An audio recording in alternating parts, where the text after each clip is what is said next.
Memberantas buta batik di negeri batik.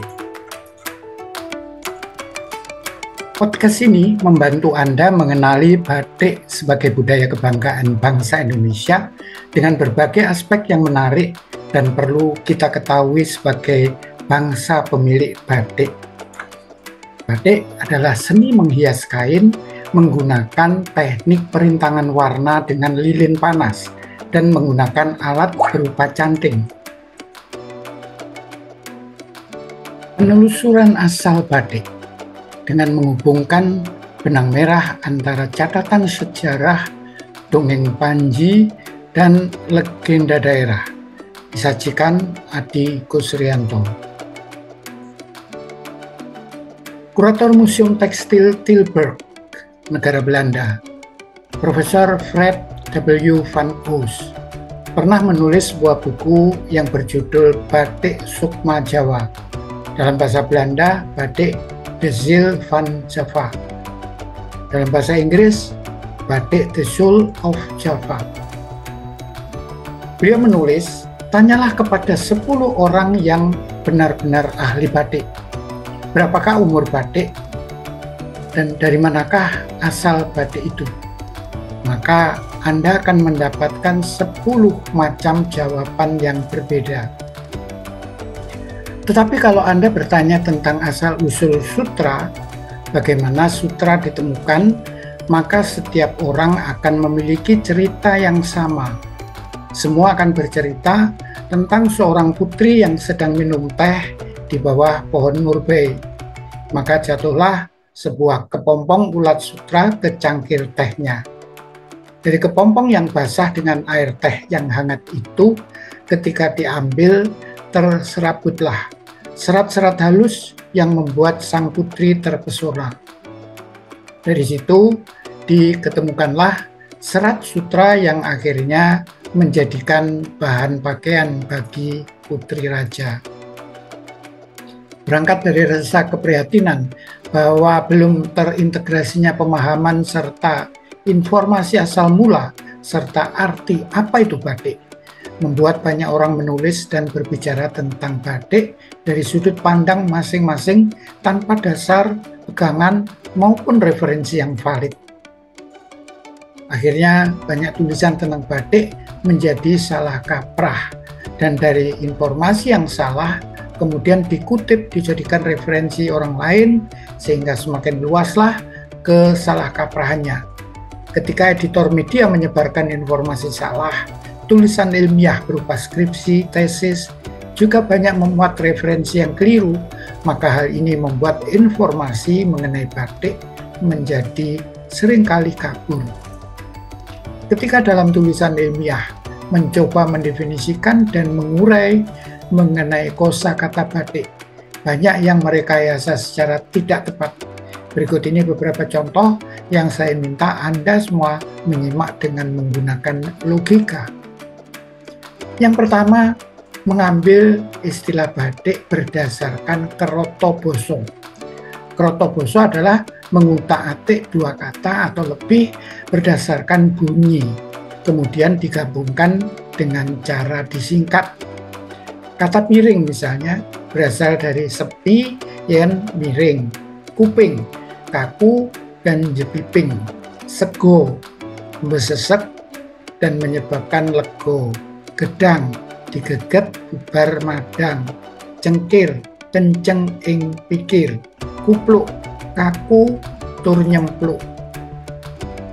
Batik diambil dari kata ba menurut kerotoboso tadi, dari amba. Jadi ba diambil dari kata amba yang artinya ombo katanya. Ombo dalam bahasa Jawa artinya lebar. Kemudian tik dari kata titik. Jadi menurut kerotoboso, batik adalah titik yang ombo atau lebar. Bagaimana menurut Anda?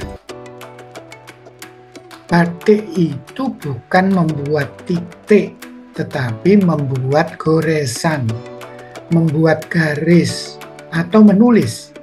Maka membatik dengan canting itu disebut batik tulis. Dalam batik itu ada batik nitik memang, tetapi baru muncul di abad ke-18 atau tahun 1700-an yang merupakan desain tiruan terhadap motif-motif dari tenun patola yang berasal dari India.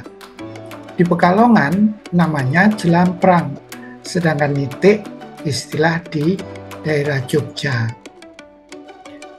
Yang kedua, mengambil dari etimologi. Etimologi adalah cabang ilmu linguistik yang mempelajari asal-usul suatu kata. Batik berasal dari bahasa Jawa yang memiliki arti yang beragam. Menurut penulis Musman dan Arini pada tulisan di tahun 2011, batik terdiri dari kata mbat dan tik. Mbat dari kata ngembat yang berarti memukul atau melempar berkali-kali. Tolong diperiksa apakah ada kata mbat yang artinya seperti itu pada kamus yang mana saja. Sedangkan tik berasal dari kata nitik yang berarti titik. Membatik berarti melempar titik berulang-ulang kali pada selembar kain hingga membentuk suatu corak tertentu. Nah, saya ingatkan bahwa dalam bahasa Jawa itu tidak ada kosakata ngembat. Yang ada itu bahasa Betawi. Kemudian titik. Di dalam bahasa Jawa memang ada kata titik, tapi artinya bukan dot. Titik, sebagai contoh misalnya betik, becik ke titik, olo ke toro. Nah, tahu kan apa arti titik di sini? Sama sekali tidak menggambarkan dot. Ya. Jadi kesimpulan bat dan tik tersebut sangat keliru. Nah, kalau kita menggunakan logika yang benar berdasarkan referensi kosakata batik, dimulai dengan memahami kata batik. Apakah kosakata ini adalah kata yang khas dari suku Jawa yang berlaku di dalam bahasa Jawa? Demikianlah J.P. Rauwler, salah seorang pustakawan Belanda, ditemani oleh Dr. H.H. Yunbol, mencoba melakukan studi untuk mencari kata batik ini pada suku-suku di sekitar Pulau Jawa, hingga mereka meriset suku Dayak di Kalimantan, Toraja di Sulawesi, hingga ke Filipina, ke Pulau Fiji, kemudian kembali ke Malaya. Kesimpulannya, kosakata batik dan ambatik adalah berasal dari bahasa Jawa Ngoko, di mana batik sebagai kata benda dan ambatik sebagai kata kerja. Sedangkan dalam bahasa Jawa Kromo, batik disebut serat dan ambatik nyerat. Serat artinya tulisan, sedangkan nyerat artinya menulis. Dengan demikian, batik yang artinya serat atau seratan maksudnya adalah sebuah pola di atas kain yang pembuatannya dengan dituliskan atau nyerat. Kata batik dan ambatik diperoleh kedua orang penulis di atas dari Babat Sengkala, diambil dari Kodek 665 dari Legaerts van der Toek di Perpustakaan Universitas Leiden, diambil dari Legatum Warnerium pada halaman ke-16, di mana di situ mengambil catatan-catatan yang terjadi pada tahun 1673 hingga 1746. Sementara Babat Sangkala, dalam penulisan pada aksara Latin, kata ambatik kadang ditulis hambatik karena di dalam aksara Jawa tidak ada huruf A, yang ada ho, hono coroko, dan ditulisnya menjadi H. Oleh karenanya, secara transliterasi bisa saja terjadi kerancuan antara ambatik menjadi hambatik. Catatan yang dianggap bermutu dan menjadi pegangan mengenai batik justru diperoleh dari tulisan bangsa lain. Jadi apakah bangsa lain lebih tahu batik sebagai warisan dan milik bangsa Indonesia? Sudah bukan menjadi rahasia bahwa banyak arsip penguasaan tentang budaya Indonesia justru ada di negeri lain. Para ahli yang ilmunya lebih valid justru bangsa lain. Beberapa referensi tulisan kuno yang sering dijadikan sumber kutipan diantaranya sebagai berikut: The Batik Kunst, tulisan J.P. Raffler; History of Java, tulisan Raffles; Batik Rapport, tulisan P. Dekat Angelino; kemudian tulisan Jasper dan Mas Birmengadi yang terdiri dari 4 jilid. Pada jilid ketiganya berisi tentang uraian mengenai batik. Pada pencarian jejak asal batik ini pun saya melibatkan beberapa sumber tertulis atau literasi, karya nenek moyang kita sendiri. Tetapi kembali pada pokok persoalannya bahwa kita bangsa Indonesia seringkali kebanyakan masih buta huruf, artinya tidak mampu membaca dokumen-dokumen bersejarah tadi.